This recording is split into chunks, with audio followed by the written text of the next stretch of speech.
There are so many different variations of baseball bats, so rather than telling you what bat to get, what size to get, I'm going to tell you 3 principles that you should use when you're picking out any bat, and this especially applies to youth, but it really applies to all ages. Principle number 1. Pick a bat and then get 1 ounce lighter. So especially at younger ages, lighter bats are the way to go. I swung a 32-inch, 29-ounce all the way through high school, even to my senior year. And when I got to college, I actually stuck with a 32-inch, 29-ounce. They had to special order me a bat because no one else on the team used smaller than a 33-inch. Now, I didn't exactly have a killer freshman year. However, I do think I was swinging the right bat, even though it was smaller than what everyone else was using. This is because I think the main problem that people have is they struggle controlling the barrel when the bat is heavier.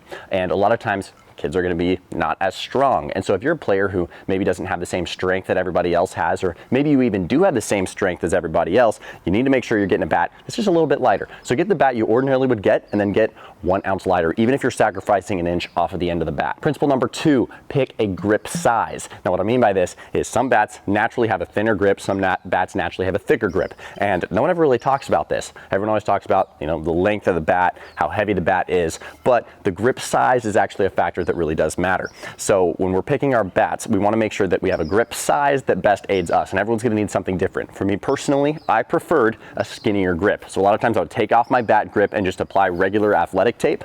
That way the bat would be thinner in my hands. The reason that this matters is because when we're swinging, if the grip is too thick for some players, they might find themselves rolling over or maybe inside outing the ball. And so it really does matter, but it's just one additional factor to keep in mind when you're picking a bat. So find out whether you like a thick grip, whether you like a thin grip. Maybe take batting practice with both. See which one seems to play best for you, and that'll kind of educate, okay, should I get a bat that maybe has a thicker grip, or should I take off all the tape? So that's another thing to keep in mind when sizing a new bat. Principle number 3. Feel matters more than tech. Here's what I mean when I say feel. I'm talking the sound of the ball leaving the bat. I'm talking the feel of the ball when you hit it off the sweet spot. Those are things that affect the feel of the bat, and there's all kinds of technology and research that goes into every single bat. But more important than all of that is the way that you feel when you're swinging the bat. For me personally, I always liked the feel of 1-pieces. It felt better coming off the bat than when I was hitting with the 2-piece. Does that mean that I was actually hitting the ball better with the 1-piece opposed to the 2-piece?